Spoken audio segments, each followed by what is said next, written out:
आदाब नाजरीन, मैं हूं शहजाद अहमद। आप देख रहे हैं आपकी आवाज़। जैसे जैसे अंतर्राष्ट्रीय बाजार में कच्चे तेल की कीमत कम होती जा रही है, वैसे वैसे भारत में पेट्रोल और डीजल के दाम बढ़ते जा रहे हैं। जबकि दुनिया के सभी देशों ने पेट्रोल और डीजल के दाम कम करके अपने देश की जनता को राहत दी है, परंतु भारत की जनता को अभी भी महंगे दामों पर पेट्रोल और डीजल खरीदना पड़ रहा है। पेट्रोल एवं डीजल पर उत्पादक शुल्क बढ़ाए जाने को लेकर बुधवार को कांग्रेस ने सरकार पर हमला बोलते हुए आरोप लगाया कि पेट्रोलियम उत्पादों पर टैक्स लगाकर आम लोगों की गाढ़ी कमाई लूटना आर्थिक देशद्रोह है। पार्टी के मुख्य प्रवक्ता रणदीप सुरजेवाला ने यह भी कहा कि पेट्रोल डीजल पर उत्पादक शुल्क के जरिए पिछले 6 साल में वसूले गए 17 लाख करोड़ रुपए का क्या हुआ।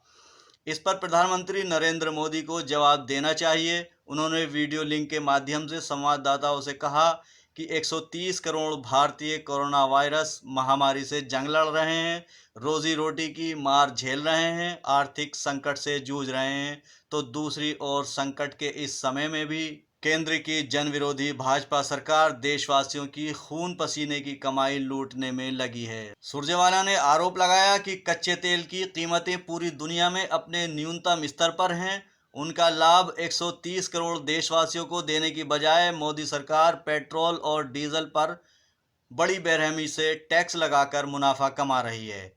विपदा के समय में इस प्रकार पेट्रोल डीजल पर टैक्स लगाकर देशवासियों की गाढ़ी कमाई को लूटना आर्थिक देशद्रोह है। उन्होंने सवाल किया कि 4 मई 2020 को भारत की तेल कंपनियों को कच्चे तेल की लागत 23.38 अमेरिकी डॉलर यानी 1772 रुपये प्रति बैरल थी। एक बैरल में 159 लीटर होते हैं, यानी आज के दिन देश में प्रति लीटर तेल की लागत 11.14 रुपये प्रति लीटर है। देशवासियों को 11 रुपये 14 पैसे प्रति लीटर वाला तेल, 71 रुपये 26 पैसे प्रति लीटर पेट्रोल व 69 रुपये 39 पैसे प्रति लीटर डीजल क्यों बेचा जा रहा है। सुरजेवाला ने कहा, भाजपा सरकार ने 2014 व 15 से 2019 व 20 तक यानी 6 वर्षों में 12 बार पेट्रोल व डीजल पर टैक्स बढ़ाकर 130 करोड़ भारतीयों से 17 लाख करोड़ रुपए वसूले हैं। इस जबरन वसूली का पैसा कहाँ गया, जब जनता को कोई राहत ही नहीं मिली। प्रधानमंत्री नरेंद्र मोदी सामने आकर 130 करोड़ भारतीयों को जवाब दें। केंद्र सरकार ने मंगलवार रात को पेट्रोल पर उत्पाद शुल्क 10 रुपये प्रति लीटर और डीजल पर 13 रुपये प्रति लीटर बढ़ा दिया। कोरोना वायरस संक्रमण के चलते मांग नहीं होने के कारण पिछले माह ब्रेंट कच्चे तेल की कीमत प्रति बैरल 18.10 डॉलर के निम्न स्तर पर पहुंच गई थी। ये 1999 के बाद से सबसे कम कीमत थी। हालांकि इसके बाद कीमतों में थोड़ी वृद्धि हुई और ये $28 प्रति बैरल पर पहुंच गई। लॉकडाउन 3 की शुरुआत 4 मई से लागू हो गई। इस दौरान देश को जोन वाइज 3 कैटेगरी में बांटा गया है, रेड, ऑरेंज और ग्रीन। रेड जोन में वो एरिया है जहां कोरोना वायरस संक्रमण के मामले सबसे ज़्यादा पाए गए हैं, तथा ऑरेंज वो एरिया है जहां उससे कम संक्रमण के मामले मिले हैं, और सबसे कम संक्रमण मामले पाए जाने वाले एरिया को ग्रीन जोन कैटेगरी में रखा गया है। ग्रीन और ऑरेंज कैटेगरी वाले एरिया में सरकार की तरफ से कुछ छूट दी गई है, जिससे शराब की दुकानों का खुलना सबसे ज़्यादा चर्चा में है। यहाँ पर लॉकडाउन का उल्लंघन और सोशल डिस्टेंसिंग की धज्जियाँ उड़ाई जा रही हैं। सुबह होते ही लोग शराब की दुकानों के सामने लंबी लंबी लाइनों में लगे नजर आते हैं। यही नहीं बल्कि धक्का मुक्की करके एक दूसरे के ऊपर भी चढ़ते नजर आ रहे हैं। संस्कारी हलकों में सरकार के इस कदम की खासी आलोचना हो रही है। लोग सवाल उठा रहे हैं कि दूध, सब्जी, दाल, चावल और आटा जैसी ज़रूरी खाद्य सामग्री की दुकानें बंद हैं, लेकिन शराब की दुकानें खुली हैं, जबकि शराब की हर बोतल पर वैधानिक चेतावनी लिखी होती है कि शराब पीना स्वास्थ्य के लिए हानिकारक है। शराब पिलाई जा रही है जबकि खाद्य सामग्री मुश्किल से हाथ आ रही है। जहां एक तरफ कोरोना वायरस के फैलाव को रोकने के लिए पूजनीय स्थल या इबादत गाहें तक बंद हैं, वहीं शराब की दुकानें खोलकर सरकार क्या संदेश देना चाहती है। प्रधानमंत्री नरेंद्र मोदी का वो बयान कैसे भुलाया जा सकता है जिसमें उन्होंने कहा था कि यदि युवाओं ने शराब नहीं छोड़ी तो समाज तबाह हो जाएगा। अब सरकार कह रही है कि यदि शराब की दुकानें नहीं खोली गई तो देश का आर्थिक ढांचा चरमराकर ध्वस्त हो जाएगा।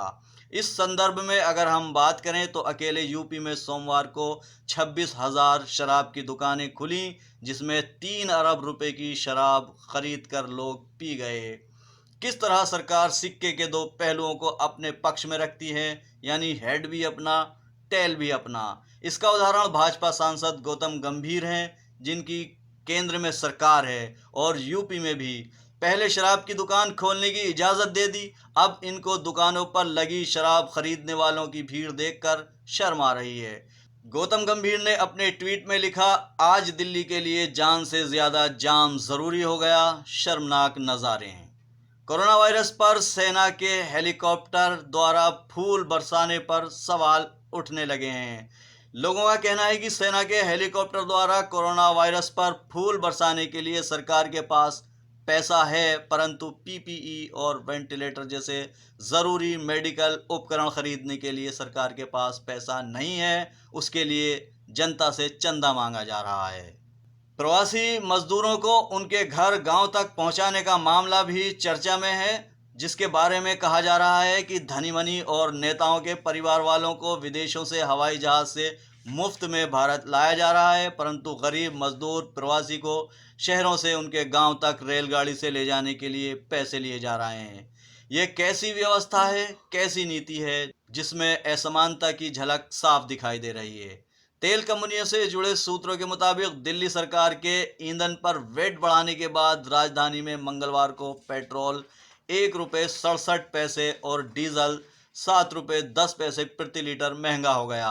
इस बीच बीजेपी सांसद गौतम गंभीर ने चुटकी ली और आम आदमी पार्टी के नेता और मुख्यमंत्री अरविंद केजरीवाल पर निशाना साधते हुए कहा कि चुनाव से पहले सब कुछ मुफ्त देने और पैसे की कमी नहीं होने की बात करते थे, लेकिन अब 2 गुना टैक्स और तनख्वाह देने के भी पैसे नहीं हैं।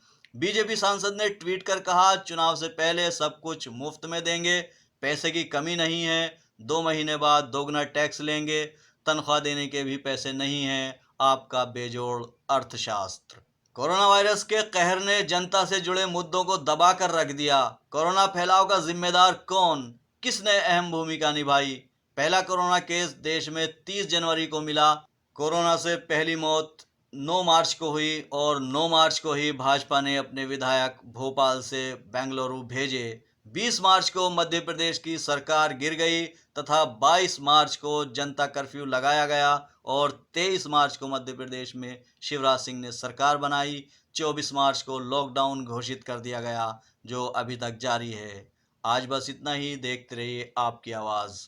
चैनल को सब्सक्राइब करना ना भूलें। ज़्यादा से ज़्यादा लाइक करें, शेयर करें और अपने कमेंट्स भी भेजें।